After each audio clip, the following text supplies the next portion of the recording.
today. First, we're going to hear from our residents of the Digital Storytelling Festival showcasing their work. And next, we'll hear from Case Martins on creative reuse at Sound and Vision.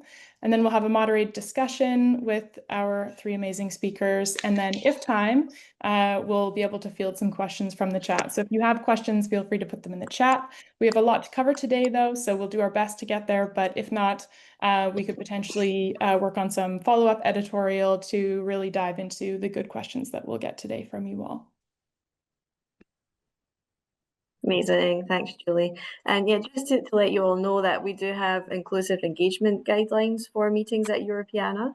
So they're here on the screen, but I will read them for you as well. So what we ask is that everyone listens and reads with the same energy and focus with which you would want to be heard, that you embrace a learning mindset, be aware of your own biases, and have the courage to be curious about what you might not know or understand. And we also ask that you respect all points of view, hold space for multiple perspectives and lived experiences to influence what we do and why we do it. So that means that we maintain a space where participants can be without fear of attack or ridicule or denial of their experience. We ask that you own any errors that you make, apologize and make amends. And we maintain that any person has the right to speak up and identify when they feel that that boundary has been crossed. If there's anything you'd like to flag with Europeana staff, please use DM in the chat. We have Georgia Evans and Marika Everts here today, and they will be running the chat for us. So you can reach out to them, and they're giving this information in the chat right now. Yeah, great, thank you. And so just quickly before we hear from Ailey and Dorina, I'll give an overview of the Digital Storytelling Festival. Many of our audience today might already be familiar with the festival and would know that it's co-organized by our wonderful colleagues Alex and Beth, and is an international event which encourages attendees to boost their storytelling skills and tell stories exploring culture. And the residency brings students and emerging professionals who want to gain storytelling skills together with mentors in a range of formats such as writing, GIF animation, social media, events, collage, 3D, and stop motion animation as well. So without further ado, let's now hear reflections on the experience of the residency and their work from our residents. So we're very excited to first introduce Ailey Navarro. Ailey is a passionate cultural promoter and cultural consultant dedicated to strengthening the ties between Mexico and Norway. With a deep commitment to cultural exchange, she has developed innovative projects that allow communities from both countries to connect and enrich each other. These include initiatives such as Kaffe Turst in Norway, a cultural meeting space where Norwegians and Mexicans come together to share stories, traditions, and a good cup of coffee. She's also explored many forms of cultural expression and diverse topics with a specialty in inclusion and diversity, cultural communication, marketing, and visual storytelling, all displaying her warmth, energy, and a deep love for culture. And so first, I'm going to treat everyone here to the beautiful work of Ellie in the form of this film. And then afterwards, Ellie will speak a little bit about her work.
mai, perché cioè,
Absolutely beautiful work.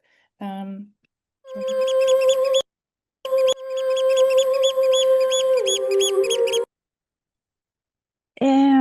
Yes, thank you. And hi, everyone. My name is Eli Navarro. I'm originally from Mexico, and I currently work as a cultural consultant in Norway. I'm a social anthropologist, and part of my academic and personal journey has been study the Nahuatl language. It's an indigenous language from central Mexico, and where the word chocolate comes from. And my work focus on using creative tools like stop motion animation to explore how cultural heritage travels, transform, and lives new contexts.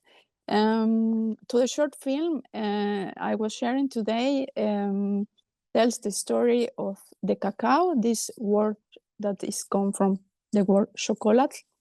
It means in Nahuatl language, choco means sour and atl mean water. And the film blends part of facts and imaginary, and I wanted to mix all of that, but I wanted to do something like a little bit dark but sweet, like chocolate, and that's why I start playing with the story and trying to use a lot of the maps and figures that I found in European archives and check what I found about chocolate and Nahuatl and everything, and then try to mix. It took a lot of time, but I was very happy with the result. And the story is part of my interest to reuse cultural heritage, especially indigenous language and food culture from Mexico. And I wanted to be a little bit geopolitical too, because the story starts from the Gulf of Mexico, where I'm from, and it was part of this play, very important in the political situation now in the world. And living in Europe, I constantly reflecting on how things like cacao, maize, or vanilla that are present in everyday life sometimes are often without context, and many of these, because of the topic was food, and many of these food came from Mexico. I wanted to explain in a funny way and mixing the facts and try to make a story and how what happens when a word crosses the ocean and how the new recipes will be made. And as you see on the picture, and we have this nice residence. So I make a homemade studio. So you can see in the picture, this is in my office, and I put paper and chocolate, and I print out some of the maps on figures that I found interesting. And next picture, please, Julia. And I choose stop motion because it's slow, it's handmade, and it's tactile. So just like the long journeys, these cultural elements have been taken. And the film was made with simple materials, as you see, and papers, scissors, and textures, of course. And of course, chocolate. I bought from a box.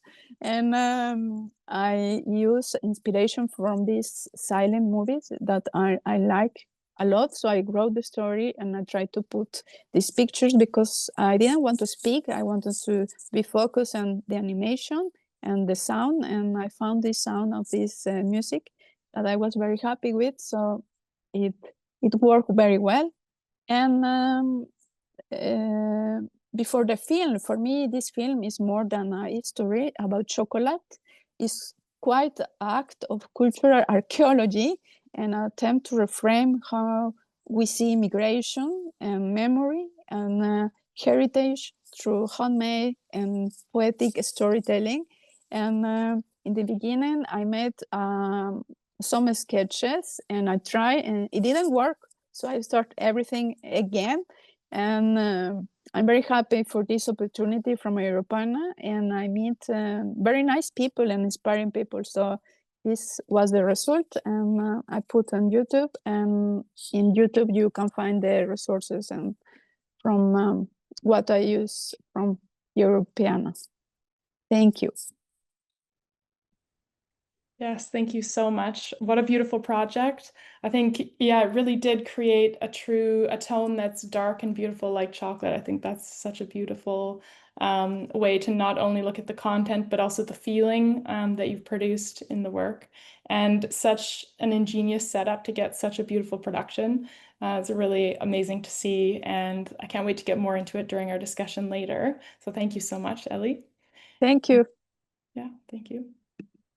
And so now it's our pleasure to introduce our second guest from the residency, Dorina van den Beukel. Dorina is an independent designer working with local communities to develop sustainable local food chains and advocating a more democratic supermarket system, looking at how we used to be more connected to our food and how we can be more connected to it again by learning from the techniques and traditions from the past in new ways. She's been working on an animation project related to food, produce, agriculture, cooking, and dining. So let's go ahead and view the work here.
Okay, I've brought my women, the chefs, and their croquetten.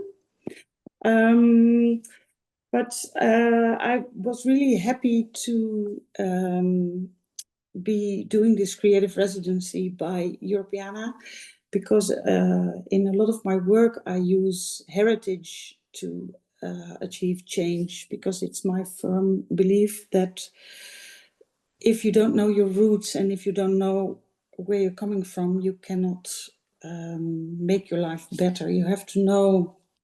It helps to change things if you know where you come from. So I'm not as far as Ellie with my movie. I made my characters, and I created a concept, and I will be working on it, continue working on it, and will be writing some scripts in the near future. And I hope to develop it into a series of funny movies about food. And in my presentations, I will not be very long, but in my presentations, I wanted to show you some of my work where I've used also heritage. This is a book, a project I'm working on. How can we make a democratic supermarket? And we try to show examples from all over the world to reframe the supermarkets we have now are not very sustainable, and they used to be the peak of modern inventions, but it has derailed a bit. So that's what we wanted to show. And the photos you see here are also from Europeana. I will go through the slides quickly. Maybe you can do the next one. So we use the heritage to reframe.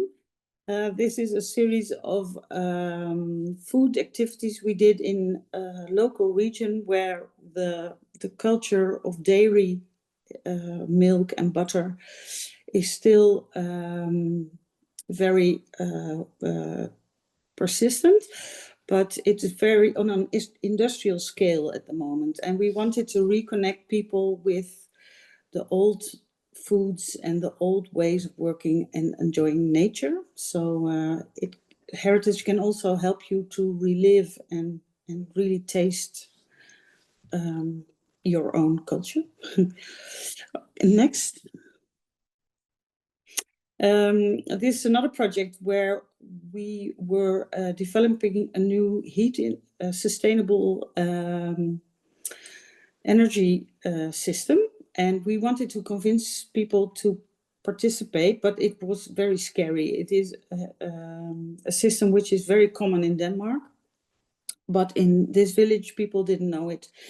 And so we informed them, and we told them, well, remember the energy transitions you had before, from coal to oil and from oil to gas. And now we want to change from gas to district heating. So we used heritage material to make it less scary. Okay, next one.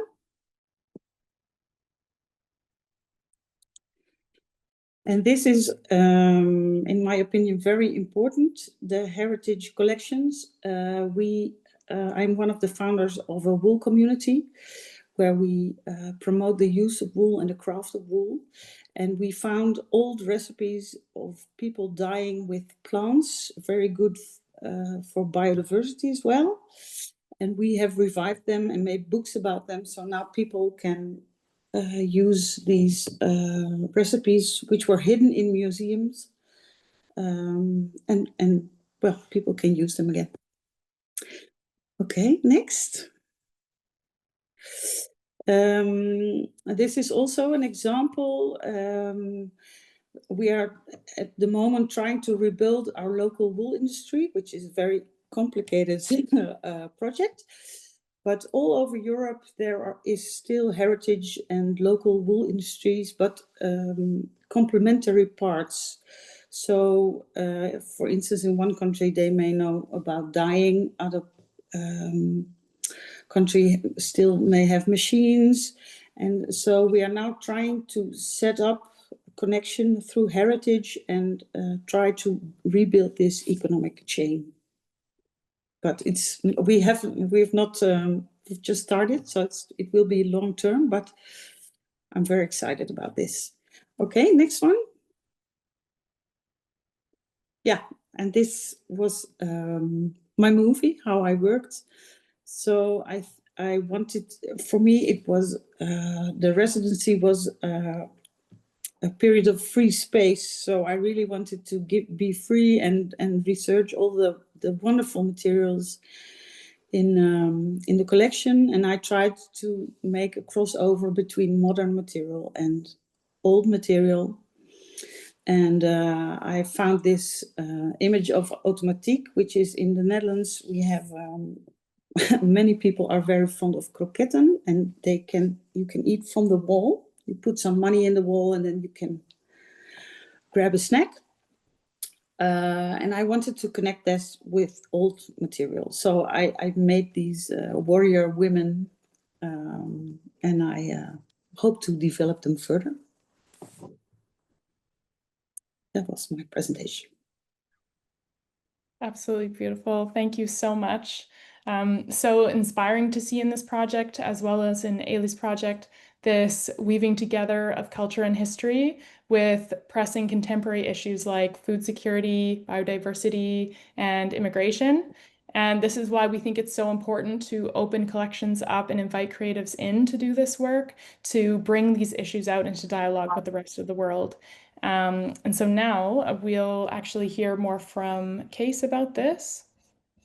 Case Martins is a project lead at Sound and Vision and works in the team Makers. In that role, he is in charge of a wide range of creative reuse projects, and he aims to bridge the gap between creatives and the archive of Sound and Vision and initiates artists in residencies, commissioned works, and international collaborations. And he's a member of the Open Archive project team. And which, fun story, was a project I'd actually been crushing on from afar and even bought the book recently. Before I actually realized that we work super closely with the team organizing the residency. So it's especially exciting for me to introduce Case today to you. Case, go ahead. Thank you so much, Julie, for the introduction. And also thank you for inviting me to have this little talk. I also try to keep it brief. I have a few examples with me that will showcase how we work at Sound and Vision, how I'm trying to combine artistic practice with heritage in general. And I'll just dive right into it. But as you already mentioned in the introduction, my name is Kees. I'm a project lead at Sound and Vision, which has a specific designated team that works on creative reuse projects, which basically means that we try to invite artists over or work with artists that then work with our collection. Oh, yeah, sure. I'll start slow down a bit. And the idea that we have at Sound and Vision is that we are sitting on this great collection, which is mainly focused around television and radio, history, audiovisual materials, but the collection keeps growing. We also have press, amateur footage that's being donated every day, but also stuff like footage that is being created for universities back in the day. And the collection keeps on growing, but we find it quite frustrating at some point that the collection isn't being used. So we thought, how can we still activate it and also get new people engaged with it? And we found that via artistic reuse and artistic practices, a lot of conversations can start and a lot of new insights can be gained, either from an artistic perspective, from a specific artist that worked with the collection, but also when an artist creates something that, of course, also reaches its own audience. So from there on, we also are in touch with more and more people to talk about what is heritage, why are we saving it, how can it be seen or be accessible, and also what it even should an archive be. So these kind of projects that we are setting up are not only inspiring to look at the materials, but also how the structure that we have as an archive should function or can function. Because a lot of the times when working with more creative minds, our own sometimes quite narrow ideas of what should be or how we should save things can be widened, stretched quite a bit, which is, I think, one of the most fun things to feel. And I think you also mentioned it already. We work in multiple ways with artists. We do also artist in residencies that might be a bit similar to what Europeana offers, but we also sometimes have commissioned works. collaborations. And it's also good to know that we try to be as open as possible with the projects that we facilitate. So we see slowly more and more people coming to us with their own ideas. And we all, of course, are also open for that. So that's a bit of an introduction. Next slide, please. In total, I have brought 4 projects to showcase, and this is one of the biggest projects that a direct colleague of me has been working on.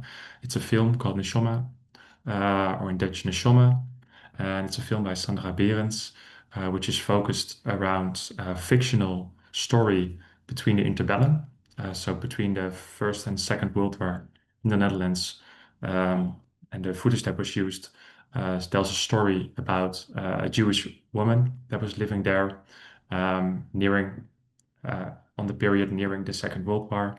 And what she did was she created a feature film purely based on archival footage and remixing and kind of uh, slowly nudging a few clips that she found um, in the collection of Sound and Vision, but also other collections, and telling a new story with it.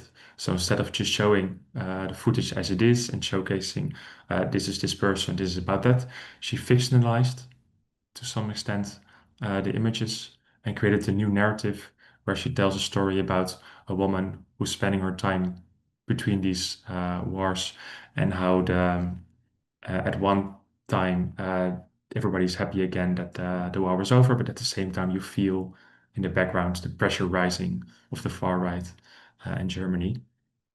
And I think I wanted to highlight this specifically because it shows, I think, in a beautiful way that you can use archival materials in a way, taking them out of context or kind of slowly like reusing them or putting a new light in them in a fictional story to tell a bigger history.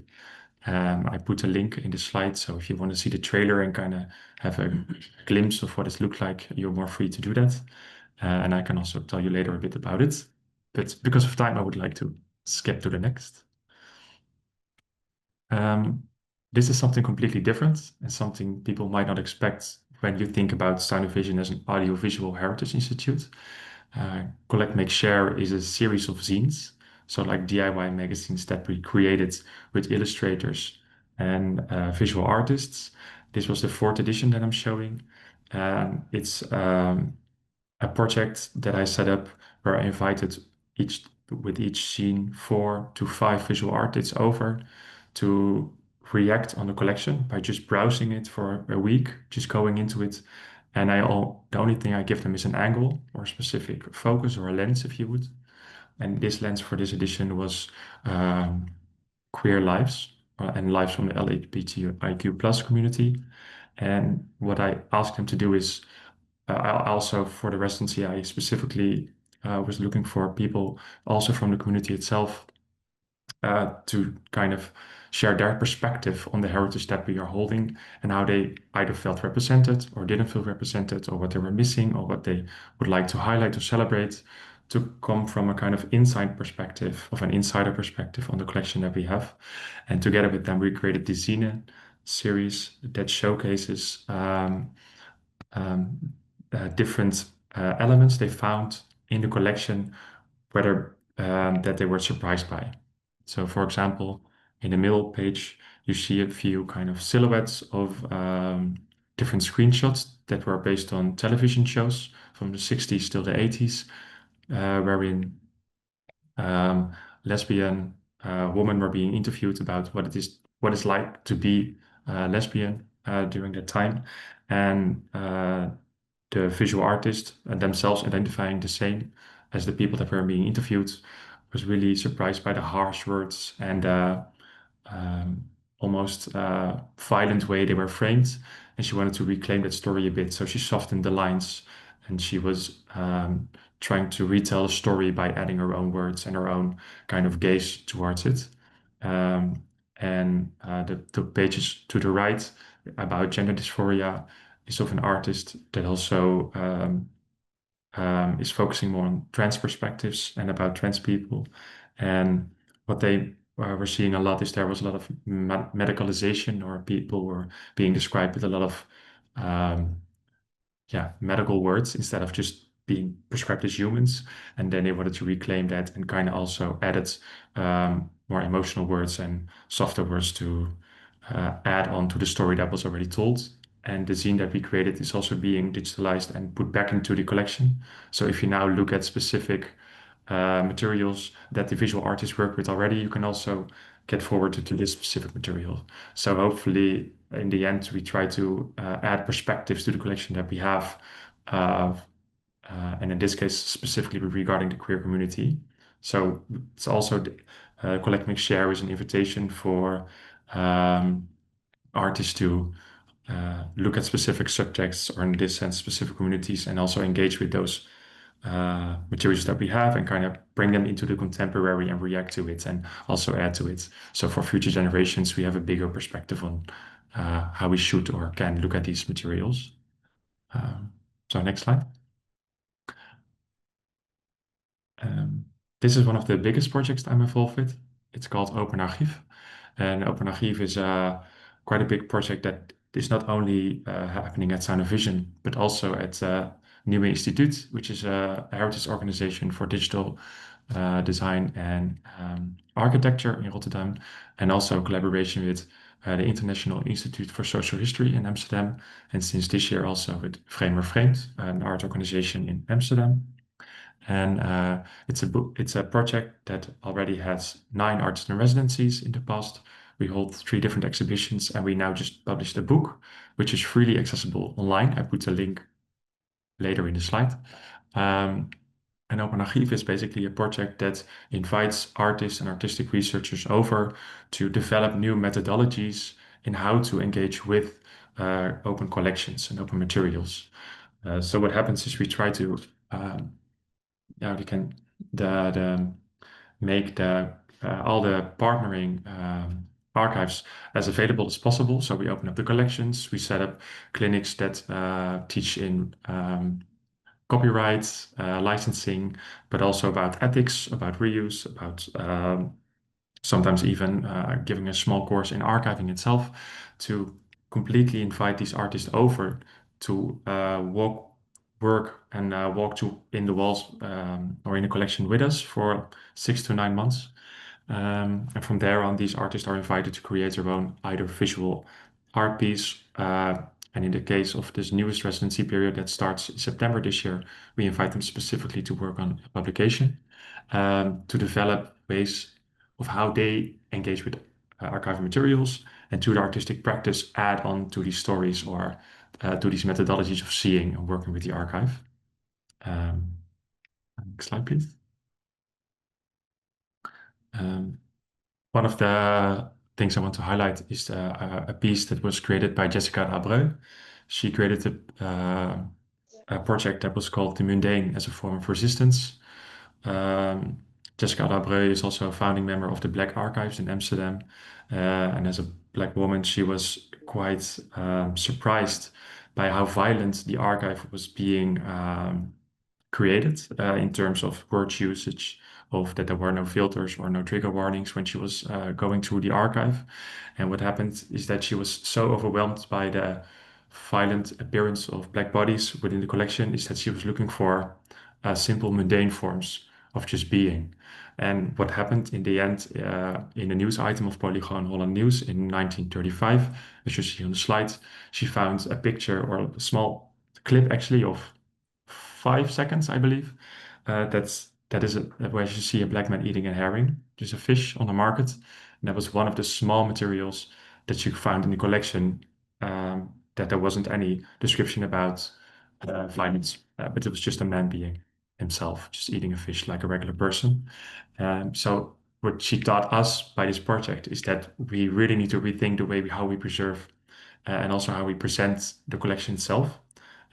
Doesn't mean that we need to re-edit or immediately change everything, but that we need to well, partially do that, but also think about trigger warnings, about how to propose new ways of terms and all kinds of things. And she created a beautiful blog about this project, which is also available on the Open Archive website, where you can read in about the research. And her end presentation was a combination of images where she either highlighted mundane forms of representation of Black bodies, but also where she kind of deleted or erased violent imagery via her own practice. And then the last slide. And this is also a project that is also in the book. It's called Remembering Otherwise by Betty Saak. And she was doing research towards Turkish migrant woman in the 60s, the first migrant wave of Turkish woman in the Netherlands. That she's also familiar with, since she's also a Turkish migrant herself. And what happened when she was doing research, she found all these facts about the way people used to work and the way that conditions were quite harsh. And when she was doing field interviews and she was looking up these women to look back at the past, she found that in her talking with these women, and showing her the facts of look at the harsh working times that you had to endure, the low wages. How do you remember this period? They basically all said, is that one? Are you also in touch with those persons? Can we maybe find a time to meet together? They were remembering all the fun stories, the things during the breaks, the things after work, the lunches they shared together. And she immediately noticed that there was this huge missing link in the collections, and that was the emotional depth. And what she's doing in this project is kind of almost literally coloring in these kind of moments that when we were together, and creating a new narrative that kind of adds on to the factual things that we have, but not the emotional things. And she, via her artistic practice, kind of embodied that also in the publication. And then I have one more slide, but that's actually the link to the book that holds 12 different essays about methodologies in how artists can work with archives. So if you want to learn more, you can also download it freely online. So we try to make it accessible as possible. And I think I'm a bit over time, sorry, but that was it. No, that was amazing. Thanks so much, Case. Some really beautiful examples here. Sound and Vision really is a leader in the space of inviting artists in, and that shows when you say that they now come to you with proposals. I think that's an amazing place to be. And how you see them coloring in the gaps in the collections, not just producing work outside of the collections, but really filling in the missing links and the missing, like you said, emotional stories in the collections, and how you're pulling their work into the collections. So there's kind of this circular kind of production happening. It's really impressive and really forward thinking, I think. So now I'm going to go ahead and unshare so that we can see everyone easier as we move into our discussion. So I'll go ahead and do that. All right. And hello, everyone. So now just thinking about everything that we've just seen, this beautiful work shown by Ellie and Dorina, and the examples Case has shown. My first question is for Ellie, and then we'll pose it to Dorina next, although Dorina did speak about this as well with several other projects. But Ellie, do you often use heritage material from archives and other institutions in other work of yours? And how is the use of this material important to your practice? Well, I use materials, but in other kind of private projects, and with the same line about to promote the native language from Mexico. And I found Europeana because of my work here in Norway through this the foundation where I work. And because we work a lot with refugee groups, and sometimes to understand the culture from other groups, so I need to dive in the archives. So I think Europeana, the archives there are very important, and of course I try to find another type of archives, and not only can be, for example, photography and video, pictures, but this time it was like my dream that I have before, that how to explain the word chocolate, and it happens that it was this invitation to participate at the resident, and that it was easy to continue the idea with the archive. So it's very, very important to work and try to promote something that is important to you. Mm-hmm. Yeah, thank you. And that makes perfect sense. That's really in line with something that Dorina said about you have to know where you come from to make change happen. So Dorina, over to you. As you showed us, you almost always, it seems, use heritage material in your work. And so can you kind of explain to us how that's important to the work that you do and what it adds to your work?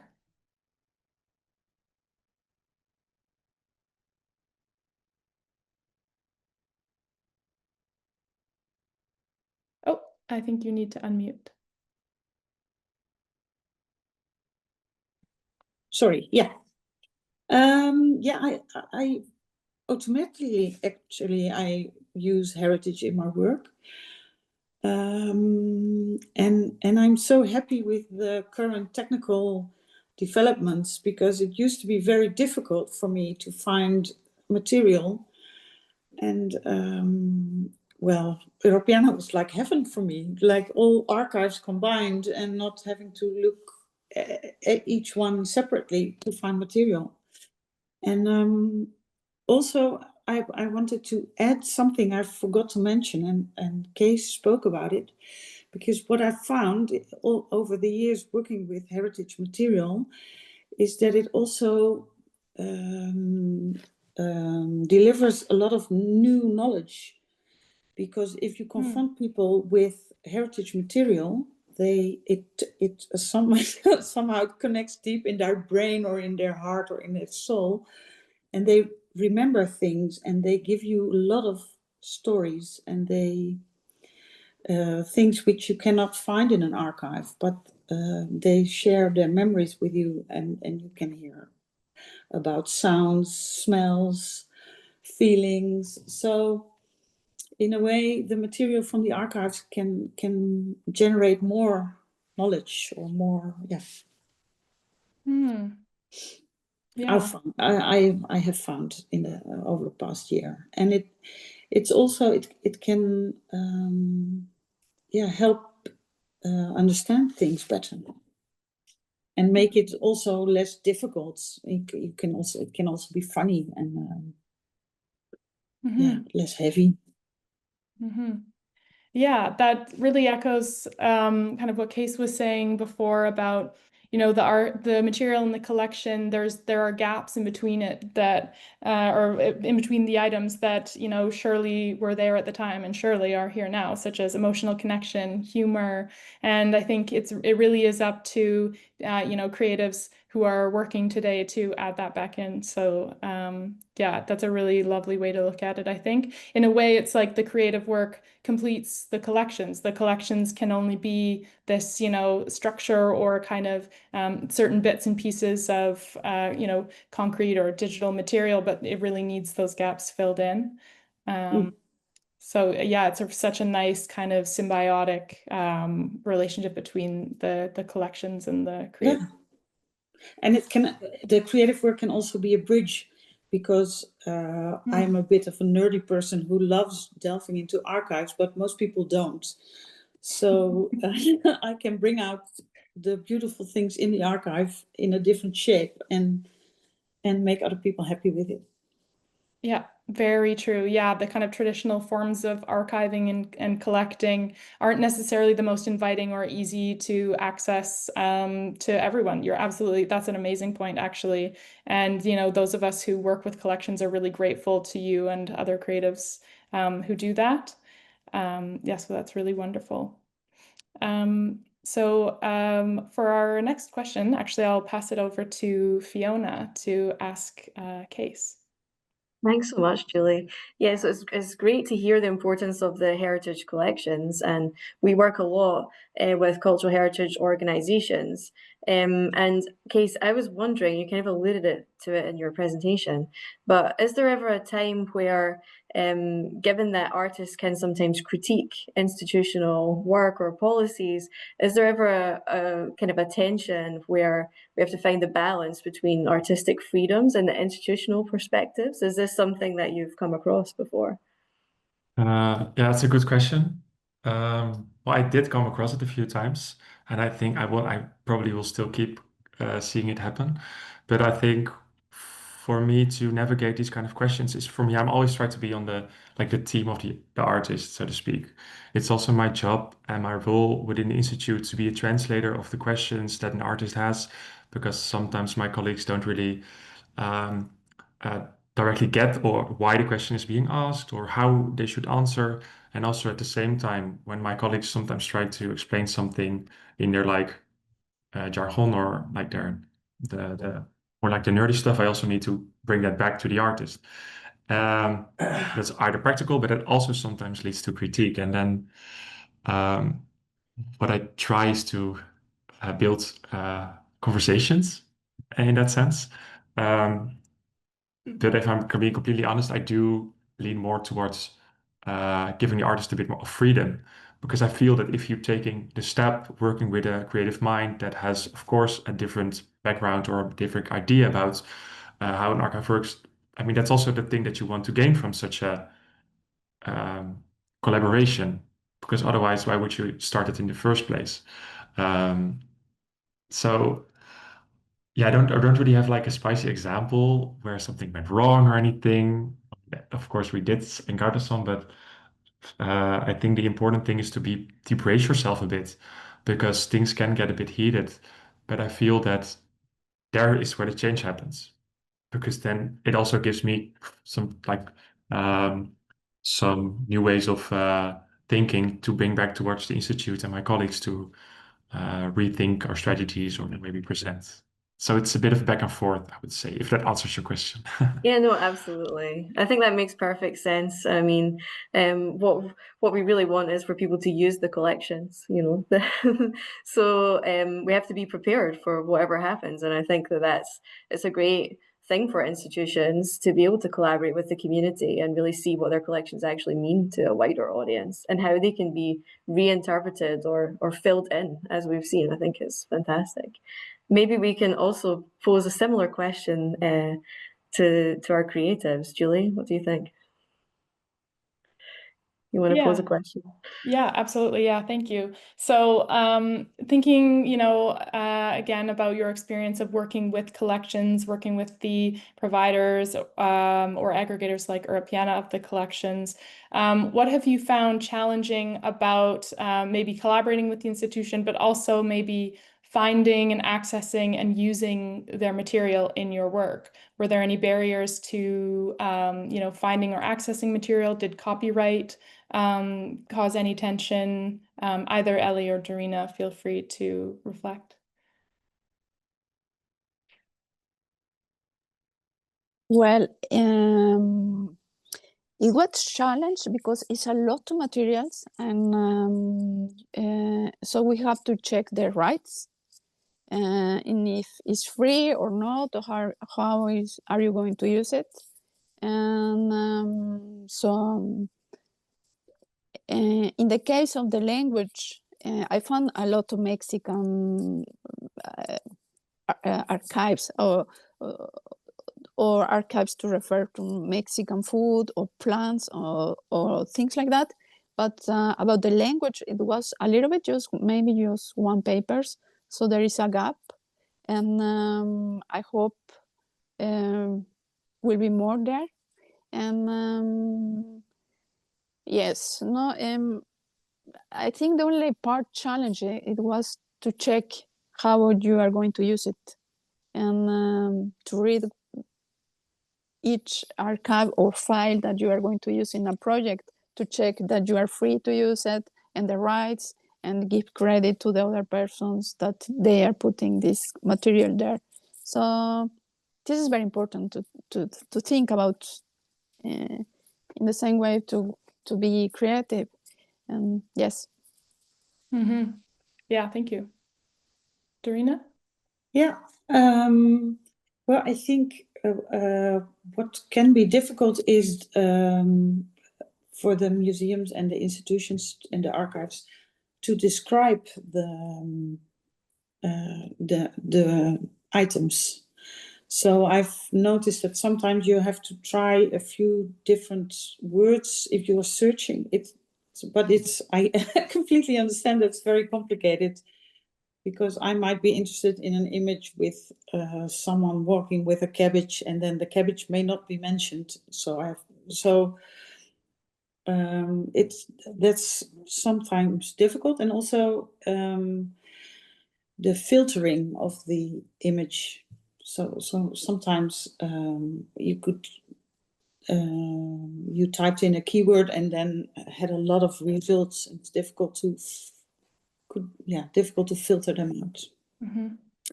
But I also have a question, actually, is how will Europeana or the institutions deal with AI? Because what I think is wonderful that all these public collections are in the public domain, but I think AI is a bit of a threat, maybe also to pull out things which are in the public domain and pull it into the private, because they are private companies. So how do the institutions think about it? Well, it's a very good question. It's a very complex one, because on one side we see, of course, the risk with licensing and things like that, and respecting the licensing of the providers and ensuring that large language models and other kinds of machines learning off of those are respecting that as well. But then on the other side, there's potential help for, enriching collections. For example, in the example that you mentioned, looking for a cabbage, the internal catalog lexicon of that institution, maybe, they weren't required to type in cabbage into the name of the work, but maybe there could be some kind of machine that could recognize that in the image and propose, alternative or additional titles to help website users search for items. So there's enrichment opportunities, but then there's also risks as well. And we haven't landed yet on an official stance or anything like that, but the conversation is ongoing, and it's really important. Yeah. Yeah, for sure. That's something that we're aware of, and we're working on finding a way to have that conversation also with the organizations that provide our data, because I think it's also really key that they're involved in that and can have a say on what happens to their data. But Kees, do you have any insights from Beeld en Geluid? Yeah, so my colleagues who work more at the preserving point in the collection do work with AI, but more as a tool to indeed found or like describe new items that weren't really described by hand at the beginning. So we do use tools like facial recognition or voice recognition, or using sometimes using these recognition systems to also type out and broaden our metadata. So it's used as a tool in that sense. We also actually have an artist, Pablo Lerma, who is in the book as well from Open Archive, that uses AI to kind of use AI on the open heritage collections that we have at Sound Vision to highlight the biases that the collection has. So it uses it as a critical tool to see how biased the way we looked at specific let's say women in the 20s or so were depicted. But I haven't have any related work so far when it was being used in a bad way, so to speak, to getting it outside of the open collections into the private per se. But I do find that it's a powerful tool, and there are many ways to use it, of course. But it's also something I keep my eye on. Yeah.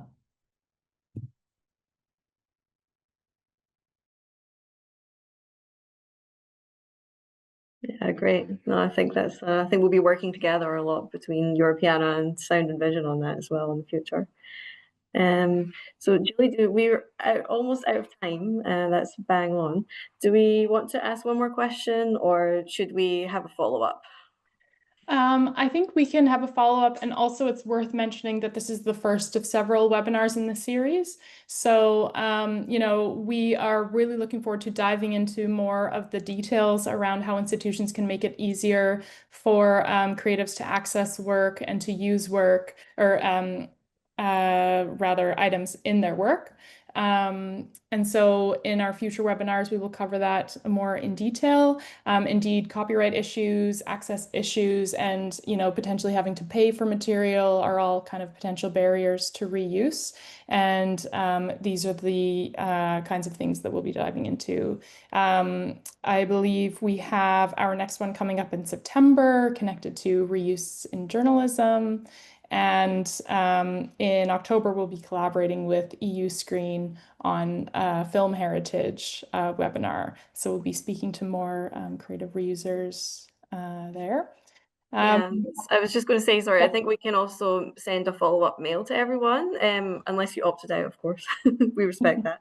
But yeah, we can send a follow-up mail with some information about the upcoming webinars, because we haven't quite fixed the date yet for some of them, but I think it promises to be a really great series. So we hope to see some of you there.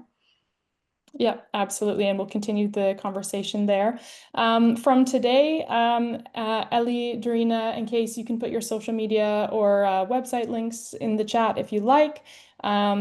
Everyone can keep an eye on updates that Europeana will be posting on the residency and the other artists and the residency's work as well. And then Sound and Vision will be posting updates on Open Archive and other projects, of course, on their channels. And if you have an idea for creative reuse that you'd like to collaborate on, email create@europeana.eu. Georgia or Marika maybe can drop that in the chat.